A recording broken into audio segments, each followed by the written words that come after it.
الہی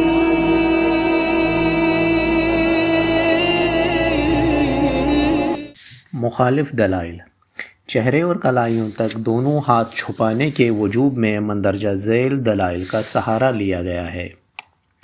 مسلمانوں کی سیرت۔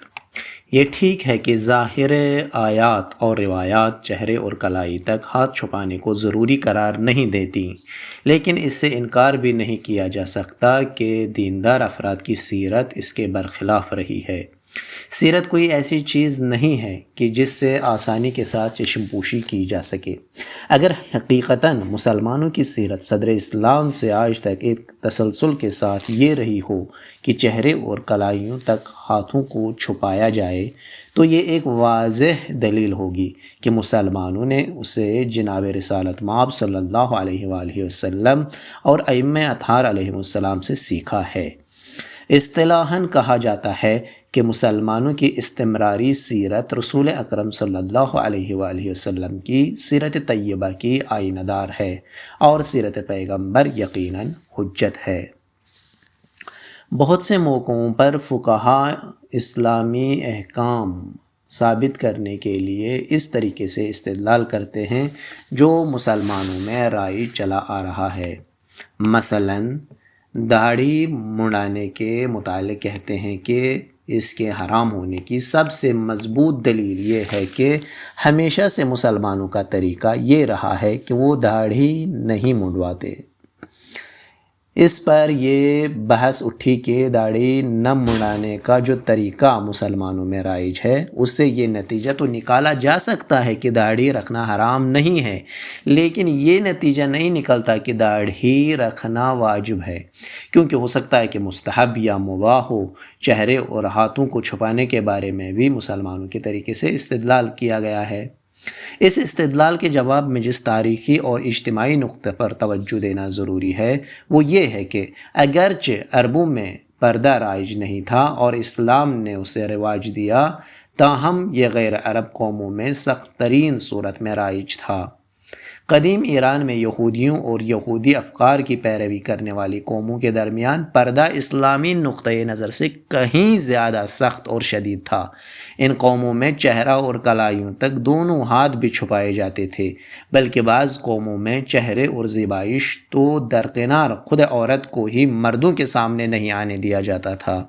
گو اسلام نے چہرے اور کلائیوں تک ہاتھ کو چھپانے کو واجب قرار نہیں دیا، لیکن اسے حرام بھی نہیں گردانا۔ یعنی اسلام نے نہ تو چہرہ چھپانے کی مخالفت کی ہے اور نہ ہی اسے کھلا رکھنے کو واجب جانا ہے۔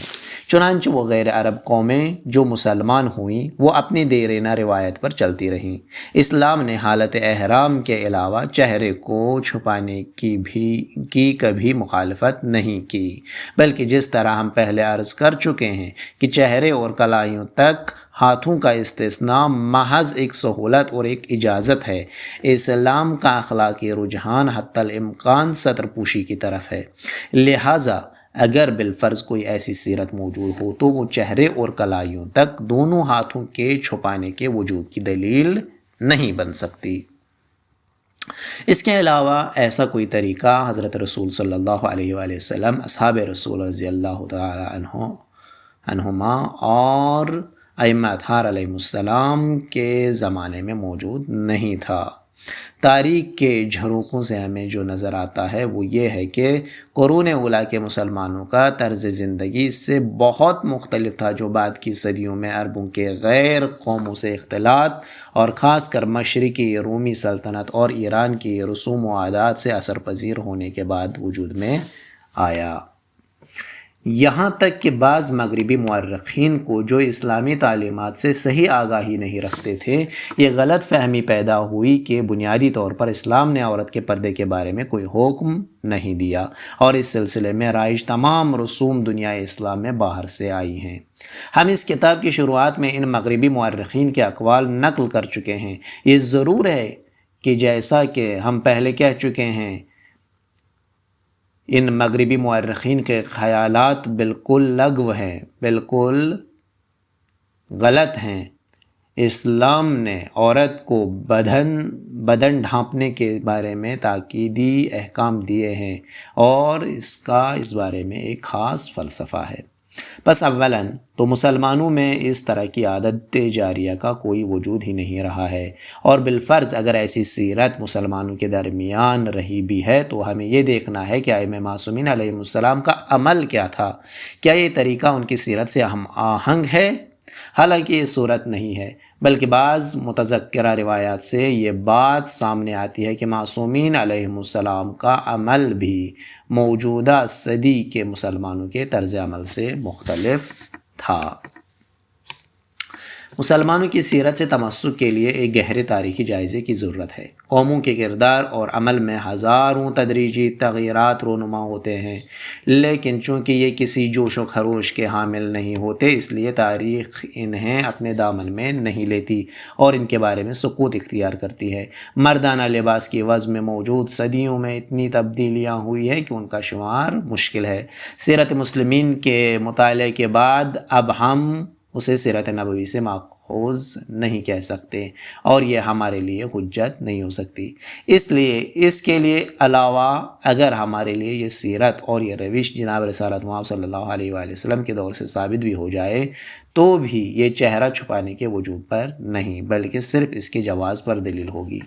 آپ کی روش زیادہ سے زیادہ اس کی ارجحیت کو ثابت کرے گی، جیسا کہ ہم وَإِن يَسْتَعْفِفْنَ خَيْرٌ لَّهُنَّ کی تفسیر میں عرض کر چکے ہیں کہ لفظ ستر کی جتنی زیادہ رعایت کی جائے گی شاعر کے مقصد کی زیادہ بہتر پیروی ہوگی۔ شہید ثانی رضوان اللہ تعالیٰ علیہ نے مسالک میں اس مسئلہ کے دلائل پر بحث کرتے ہوئے مسلمانوں کی روش اور ان کے اتفاق کے عمل کی گفتگو کے جواب میں لکھا ہے: چہرے اور کلائیوں تک دونوں ہاتھوں کے چھپائے جانے پر مسلمانوں کے اتفاق کا دعویٰ غلط ہے۔ اولاً اس دلیل کی بنیاد پر کہ اس اتفاق کے ساتھ ساتھ اس کی ضد بھی نقل ہوئی ہے، یعنی یہ کہا گیا ہے کہ مسلمانوں کے درمیان یہ سیرت ہمیشہ رہی ہے کہ عورتیں اپنے چہرے اور دونوں ہاتھوں کو کھلا رکھتی تھیں۔ اس سے پہلے جناب شہید ثانی نے چہرے اور دونوں ہاتھوں کو کھلا رکھنے کے حامیوں کی ایک دلیل کو اس طرح بیان کیا ہے: لِإِطْبَاقِ النَّاسِ فِي كُلِّ عَصْرٍ عَلَى خُرُوجِ النِّسَاءِ عَلَى وَجْهٍ يُحْصَلُ مِنْهُ بِدُونِ ذَلِكَ مِنْ غَيْرِ النَّقِيرِ۔ لوگوں کا عمل ہر زمانے میں یہ رہا ہے کہ عورتیں اس کیفیت کے ساتھ گھر سے باہر نکلتی تھیں کہ ان کے چہرے دکھائی دیتے تھے اور کوئی اسے قابل اعتراض نہیں سمجھتا تھا۔ ثانیاً اگر ہم فرض بھی کر لیں کہ مسلمانوں میں چہرے اور دونوں ہاتھوں کے چھپانے کا دستور رہا ہے، تب بھی یہ بات دلیل نہیں بن سکتی، اس لیے کہ سیرت اسی وقت دلیل ہو سکتی ہے جب فرمان پیغمبر صلی اللہ علیہ وسلم بھی اس کی تائید کرتا ہو۔ لیکن یہاں اس سیرت کی اساس غالباً لوگوں کی حس غیرت ہے، نہ کہ حکم پیغمبر کی اطاعت، اور ظاہر بھی یہی ہوتا ہے کہ اس روش کی بنیاد لوگوں کے حس غیرت اور مردانگی پر ہے۔ یہ احتمال بھی پیدا ہوتا ہے کہ اس طرز عمل کی بنیاد پردے کی افضلیت کے سبب ہے، اس لیے کہ بلا شبہ بفرض جواز ڈھانپنا نہ ڈھانپنے سے افضل ہے۔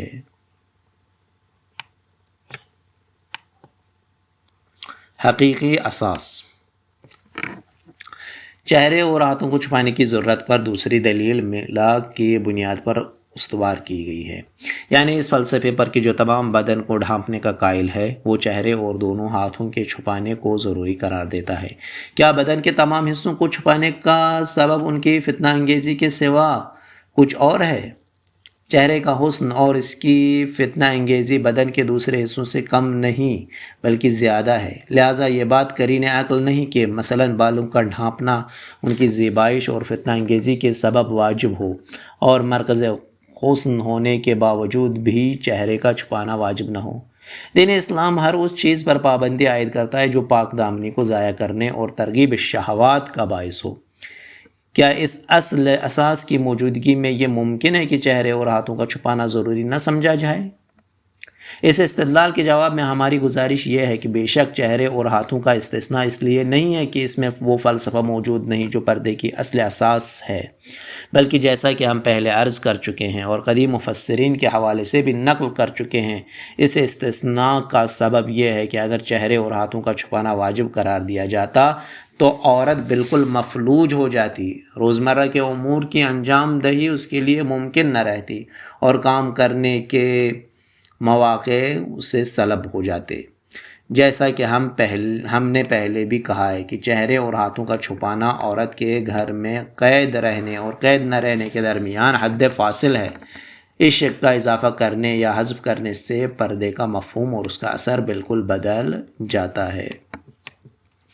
اس گفتگو کو زیادہ بہتر طور پر سمجھانے کے لیے اصول فقہ سے متعلق آپ کو بتاتے چلیں کہ اصولیین کے نزدیک مباح کی دو قسمیں ہیں، ایک اقتضائی اور دوسرے غیر اقتضائی۔ بعض امور نہ ایسی مصلحت کے حامل ہے کہ شارع انہیں واجب قرار دے اور نہ ایسی برائی ان میں ہے کہ ان کی تحریم کا سبب قرار پائے۔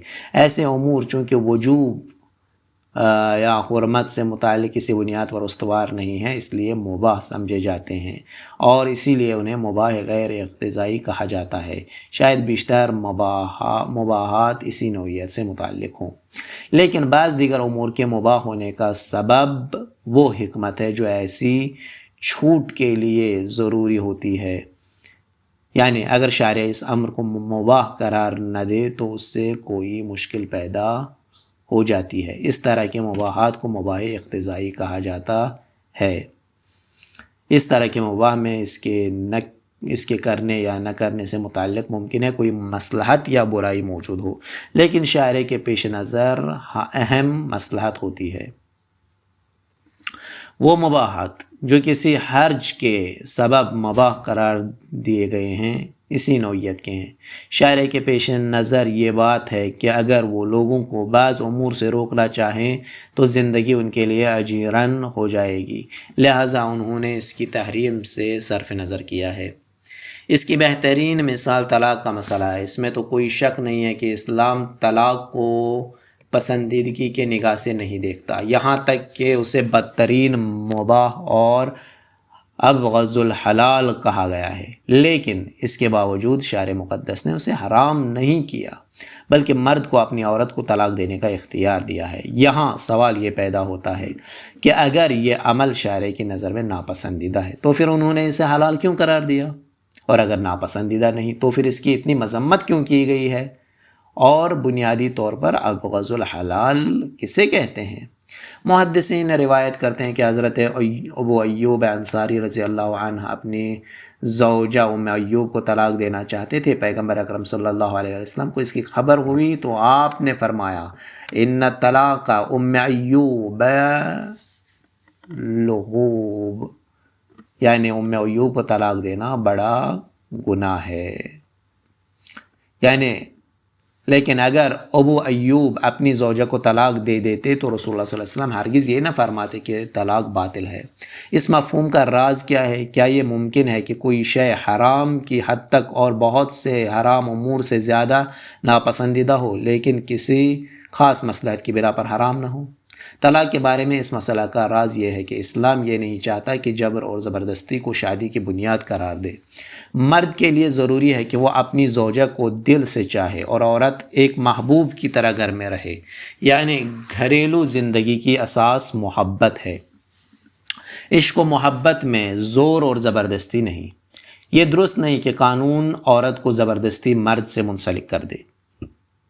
جب عورت اور مرد میں تعلق خاطر نہ ہو تو فطرتاً گھریلو ماحول کی اساس متزلزل ہو جائے گی۔ خاص طور پر اگر مرد عورت سے شاکی اور متنفر ہو تو معاملہ اور بھی بگڑ جاتا ہے، کیونکہ گھریلو زندگی کی باگڈور مرد کے ہاتھ میں ہوتی ہے۔ اگر مرد یہ چاہے کہ عورت اس کی طبیعت کے مطابق اسے چاہے اور وہ اسے پسند کرتا ہو تو عورت جو اپنی فطرت کے مطابق اسے چاہنے سے زیادہ چاہے جانے کی اہمیت دیتی ہے۔ اس مرد کو چاہتی ہے جو اسے چاہے، وہ اس مرد سے پیار کرتی ہے جو صرف اس سے پیار کرتا ہے، لہٰذا خوشحال گھریلو زندگی کی کلید مرد کے ہاتھ میں ہے، اور جو ہی عورت سے مرد کی دلچسپی ختم ہوتی ہے گھریلو ماحول میں انتشار پیدا ہو جاتا ہے۔ ایسے ماحول کو جو محبت، چاہت اور خلوص پر استوار ہوتا ہے، قانون کے زور سے قائم نہیں رکھا جا سکتا۔ عورت نوکرانی یا مزدور کی طرح نہیں ہوتی کہ قانون اسے جبراً خانہ داری پر مجبور کر سکے۔ اسلام نے ایسی تدابیر اختیار کی ہیں کہ جن سے زوجین کے درمیان بدمزگی اور بے مہری پیدا نہ ہو، اور مرد پروانہ وار اپنی بیوی کو چاہے، اور اگر ناراضگی اور جدائی کے اسباب فراہم ہوں اور مرد اپنی بیوی کو طلاق دینا چاہے تو اگرچہ اسلام اس امر کو نہایت برا سمجھتا ہے لیکن اس کی راہ نہیں روکتا، کیونکہ اس کے علاوہ کوئی چارہ کار نہیں ہوتا۔ یہ امر اقتضائی مباحات کا ایک واضح نمونہ ہے۔ پردے کے بارے میں بیشتر استثناءات اسی طرح کے ہیں، خواہ وہ استثناء محرموں کے باب میں ہوں یا اس کا تعلق پردے کے حدود سے ہو، لہٰذا محرموں سوائے شوہر کے باب میں عورت جتنا زیادہ اپنے آپ کو پوشیدہ رکھے اتنا ہی بہتر ہے۔ باپ، بیٹے، چچا اور بھائی جیسے محارم میں جن کا شمار پہلے درجے میں ہوتا ہے جنسی تہیج نہ ہونے کے برابر ہوتا ہے، لیکن عورت اگر جوان اور خوبصورت ہو تو بعد کے درجات میں، خاص طور پر سسر اور سوتیلے بیٹے جیسے سببی محارم میں، یہ ناپید نہیں ہوتا۔ ایسے مقامات میں شارع کی چھوٹ صرف ضرورت اور ان معاشرتی لوازم کے تحت ہے کہ جن میں محارم سے اجتناب ممکن نہیں۔ سوچنے کا مقام ہے، اگر عورت کے لیے بھائی اور باپ سے پردہ واجب ہوتا تو گھریلو زندگی کتنی دشوار ہو جاتی۔ باپ، چچا اور بھائی کے باب میں فطرتاً جنسی رغبت کا وجود ناقابل تصور ہے، تاہم استثنائی صورت میں بے راہ رو افراد کی بات دوسری ہے۔ لیکن سوتیلے بیٹے سے پردہ نہ کرنے کا سب سے بڑا سبب دشواری اور حرج ہے۔ اگر کسی شخص کی حسین و جمیل بیوی ہو اور پہلی بیوی سے نوجوان بیٹا بھی ہو تو وہ بیٹا ہرگز اپنے باپ کی زوجہ کے ساتھ ایک حقیقی ماں کی طرح نہیں رہے گا۔ اس بنا پر بعض محارم سے ترک پردہ کا مباح ہونا بھی اسی لیے ہے کہ گھریلو زندگی میں رکاوٹ اور سختی پیدا نہ ہو۔ ہم نے سورہ نور کی 68ویں آیت سے استفادہ کیا ہے جس میں ارشاد ہوتا ہے طوافون علیکم بعضکم علی بعض۔ صاحب کشاف زمخشری جیسے بعض مفسرین نے بھی اس آیت کے ذیل میں مذکورہ نقطے کی طرف اشارہ کیا ہے۔ ہم نے بارہا اس بات کی تکرار کی ہے کہ ایسے استثناء حرج اور دشواری کی بنا پر کیے گئے ہیں، نہ کہ ان میں تحریم کی ضرورت نہیں۔ لہٰذا پردے کی جتنی رعایت کی جائے بہتر ہے، یعنی عورت اور مرد کی ایک دوسرے سے دوری، پردہ، ترک نظر اور ہر وہ چیز جو انسان کو جنسی مسائل سے دور رکھتی ہے اس میں شامل ہے۔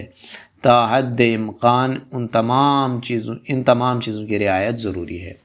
اگر کوئی یہ پوچھے کہ جس کلاس یا مجلس میں مرد و زن دونوں شریک ہوں اور عورتیں کافی حد تک پردہ کرتی ہوں، اگر وہ سب ایک ہی جگہ بیٹھیں تو بہتر ہے یا یہ کہ عورتیں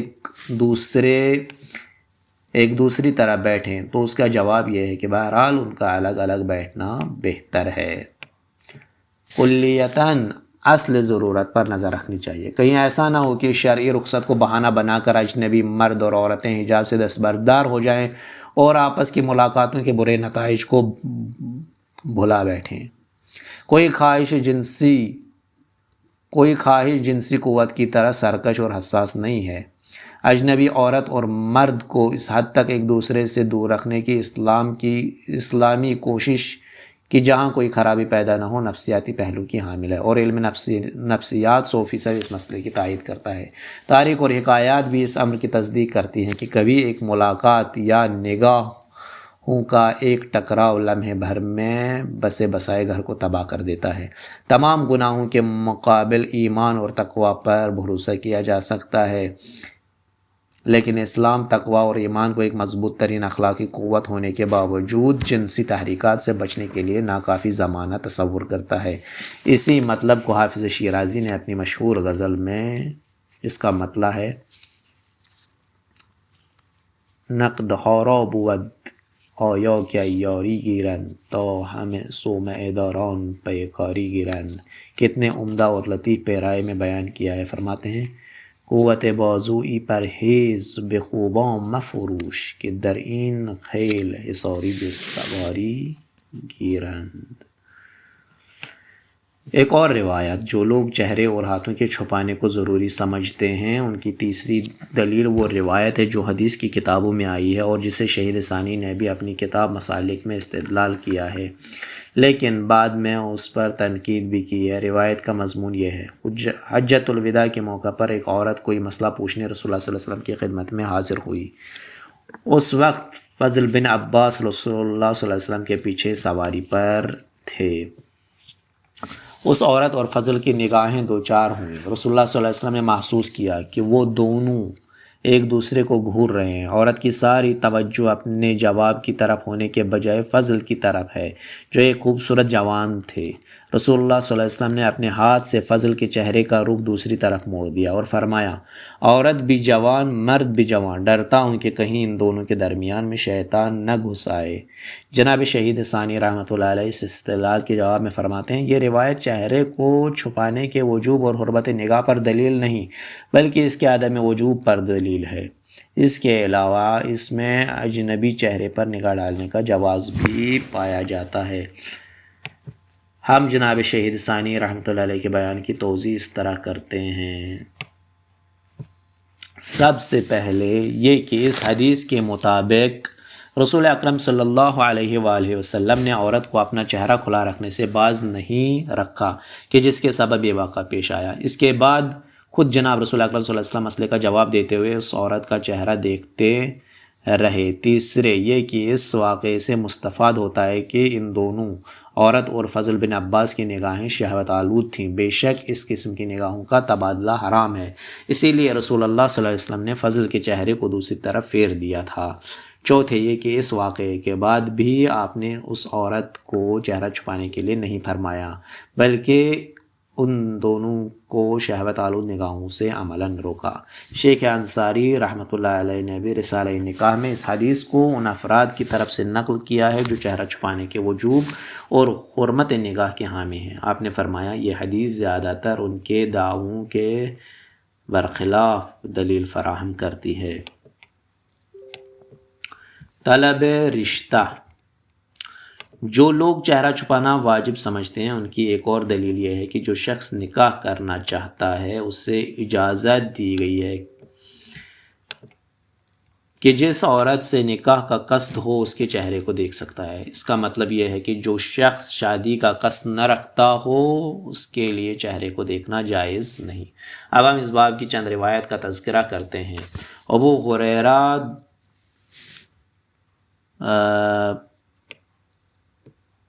بیان کرتے ہیں کہ میں نے رسول اللہ صلی اللہ علیہ وسلم کی خدمت میں حاضر تھا کہ ایک شخص آیا اور اس نے کہا کہ میں نے انصار کی ایک عورت سے عقد کر لیا ہے. رسول اکرم صلی اللہ علیہ وسلم نے پوچھا کیا تو نے اس عورت کو دیکھا ہے؟ اس نے عرض کی نہیں. آپ نے فرمایا جاؤ اور اسے دیکھو کیونکہ عام طور پر انصار کی آنکھیں معیوب ہوتی ہیں. مغیرہ بن شعبہ نے کسی خاتون سے رشتہ طے کیا. رسول اکرم صلی اللہ علیہ وسلم کو اس کا علم ہوا تو آپ نے فرمایا جاؤ جا کر اسے دیکھو کیونکہ دیکھ کر پھر شادی کرنا دوام ازدواج کے لیے زیادہ بہتر ہے. امام صادق علیہ السلام سے روایت ہے کہ جب کوئی شخص شادی کرنا چاہے تو اس کے لیے لڑکی کا چہرہ اور کلائی تک ہاتھوں کو دیکھ لینے میں کوئی حرج نہیں. اس حدیث کا برعکس مفہوم یہ ہے کہ اگر شادی کی بات نہ ہو تو دیکھنا جائز نہیں ہے. اس استدلال کا جواب جیسا کہ فقہا نے لکھا یہ ہے. پہلے تو یہ کہ شادی کا قصد رکھنے والے اور شادی کا قصد نہ رکھنے والے کی نگاہوں میں فرق پایا جاتا ہے. شادی کا قصد رکھنے والا خریدار کی نظروں سے اور خریداری کے لیے دیکھتا ہے، گویا اس کی نگاہیں استقلالی ہوتی ہیں اور عموماً لذت سے خالی نہیں ہوتی۔ لہٰذا فقہا کہتے ہیں کہ شادی کا قصد رکھنے والی نگاہ یہ جانتے ہوئے بھی کہ اس میں لذت شامل ہوگی اشکال سے خالی ہے۔ البتہ اس کا مقصد تحقیق ہونا چاہیے نہ کہ لذت اندوزی، لیکن شادی کا قصد نہ رکھنے والی نگاہ اگر تلذذ مقصود نہیں ہے تو غیر استقلال ہوگی۔ ہم ان دونوں نگاہوں کے فرق کو سورہ نور کی آیت 31 کی تفسیر میں عرض کر چکے ہیں۔ اس کا خلاصہ یہ ہے کہ شادی کا ارادہ نہ رکھنے والے مرد کے لیے یہ جائز نہیں ہے کہ وہ کسی نامحرم عورت کو گھورے اور خریدار کی نگاہ سے اس کا جائزہ لے، اور یہ بات اس بات کی مخالفت نہیں کرتی کہ عورت کے چہرے پر اعلی نگاہ ڈالنا جو تخاطب کا لازمہ ہے جائز ہو۔ دوسرے یہ کہ خواستگاری کے لیے نگاہ کے بارے میں جیسا کہ روایتوں اور فتووں سے پتہ چلتا ہے کہ نہ صرف چہرہ تک دونوں ہاتھوں کو دیکھنا جائز ہے بلکہ عورت کے سرافے کو دیکھنا بھی جائز ہے۔ مثال کے طور پر ہم 2 روایتیں پیش کرتے ہیں۔ عبداللہ بن سنان کہتے ہیں کہ میں نے امام صادق علیہ السلام سے پوچھا، جب کوئی شخص کسی لڑکی سے شادی کرنا چاہے تو کیا اس کے بالوں کو دیکھ سکتا ہے؟ آپ نے فرمایا ہاں، اس لیے کہ وہ اونچے داموس کا خریدار ہے۔ یعنی انسان ازدواجی زندگی میں جس چیز کی بنیاد قائم کرتا ہے وہ ہر شے سے زیادہ قیمتی ہوتی ہے۔ ظاہر ہے کہ اس سے مراد مہر کی رقم نہیں ہے، اس لیے کہ مہر کی رقم اونچے دام نہیں ہوتے، بلکہ مراد یہ ہے کہ وہ چاہتا ہے کہ اپنی ساری زندگی اس کے ساتھ بسر کرے۔ کسی نے امام صادق علیہ السلام سے پوچھا کہ شادی کا ارادہ رکھنے والے شخص کو کیا یہ حق حاصل ہے کہ وہ اپنی ہونے والی بیوی کے بال اور دیگر محاسن کو دیکھے؟ آپ نے فرمایا کوئی حرج نہیں، بشرطے کہ اس کا مقصد تلذذ نہ ہو۔ اس سے معلوم ہوا کہ شادی کا ارادہ رکھنے والے کے لیے جواز نظر صرف چہرے اور کلائیوں تک محدود نہیں۔ تیسرے، ہماری بحث فی الحال چہرے اور کلائیوں تک دونوں ہاتھوں کو پوشیدہ رکھنے سے متعلق ہے، مرد کے لیے جواز نظر سے متعلق نہیں۔ بالفرض اگر ایسی روایتیں جو شادی کا قصد رکھنے والے شخص کے لیے اپنی منتخب عورت کا چہرہ دیکھنے کو جائز قرار دیتی ہیں تو وہ برعکس مفہوم بھی رکھتی ہیں، یعنی شادی کا قصد نہ رکھنے والوں کے لیے عورت کے چہرے پر نظر ڈالنا ناجائز ہو تو یہ غیر عورت کے چہرے پر مرد کی نگاہ کے عدم جواز پر دلیل ہے، نہ عورت کے چہرے اور کلائیوں کے چھپانے کے وجوب پر۔ آئے جلباب، ایک اور دلیل جس سے استدلال کیا جا سکتا ہے وہ جلباب کی آیت ہے جس میں ارشاد ہوا ہے یا ایھا النبی قل لازواجک وبناتک ونساء المؤمنین یدنین علیہن من جلابیبہن۔ اے رسول صلی اللہ علیہ وسلم اپنی بیویوں، بیٹیوں اور تمام مومنین کی عورتوں سے کہہ دیجئے کہ وہ اپنی اوڑھنیوں کو اپنے سے نزدیک کر لیں۔ سورہ احزاب آیت نمبر 59۔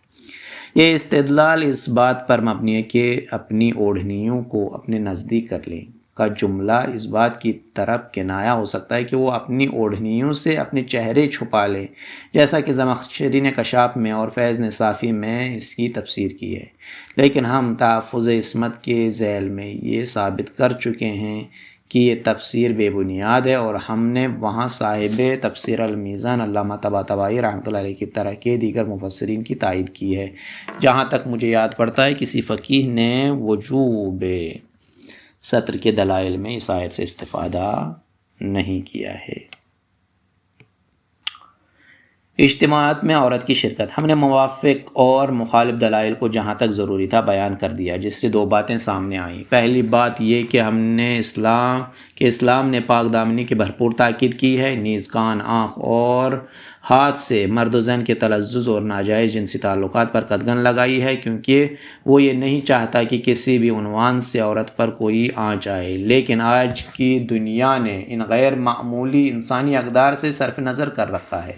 کتنے افسوس کی بات ہے کہ نقصان اٹھانے کے باوجود بھی دنیا اس زرعی اصول کی طرف متوجہ نہیں ہو رہی ہے۔ آج کی دنیا نے آزادی نسواں کے بہانے جنسی روابط کی آزادی کے عنوان سے نوجوان طبقے کو بگاڑ دیا ہے اور انسانی صلاحیتوں کو ابھارنے کے بجائے ان کو ضائع کر دیا ہے۔ عورتیں چادر اور 4 دیواری چھوڑ کر قلبوں، ہوٹلوں، سینما گھروں، تھیٹروں، سمندری ساحلوں اور شب نشینی کی محفلوں میں آ گئی ہیں۔ آج کی عورت نے تعلیمی مراکز اور کسی جگہ کو آباد کرنے کے بجائے آزادی کے نام پر اپنے گھر کو برباد کر دیا ہے، بلکہ سچ تو یہ ہے کہ درسگاہوں میں بھی ان کے منفی طرز عمل کا دخل نمایاں ہے۔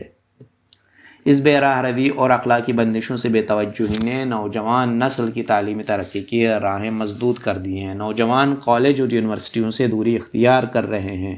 عشق و عاشقی سے متعلق جرائم میں اضافہ ہو رہا ہے۔ سینماؤں اور بازاروں کی رونقیں بڑھ رہی ہیں۔ کاسمیٹکس بنانے والوں کی جیبیں بھری جا رہی ہیں۔ معاشرے میں گلوکاروں اور رقاصاؤں کی عزت دانشمندوں اور مصلحوں سے بڑھی ہوئی ہے۔ اگر آپ اس حقیقت کی تصدیق کرنا چاہتے ہیں تو ان مختلف مواقع کا موازنہ کریں کہ جب اس ملک میں ایک گلوکار اور ایک ماہر امراض قلب مثلا پروفیسر برنارڈ جیسا کوئی دانشمند آئے تو ان دونوں کے استقبال سے آپ نوجوان نسل کے رد عمل کا بخوبی مشاہدہ کر سکتے ہیں۔ دوسری بات یہ ہے کہ اسلام نے جو رب الارباب کا وضع کردہ جامع، معتدل اور متعادل آئین ہے، امت مسلمہ کو امت وسط قرار دیا ہے۔ چنانچہ ہر قسم کی افراط و تفریط سے پاک یہ کامل دین جس طرح پاک دامنی کے حصار کی شکستگی کے خطرے کی طرف پوری طرح متوجہ ہے، اسی طرح وہ ان کے دیگر مسائل سے بھی لا تعلق نہیں ہے۔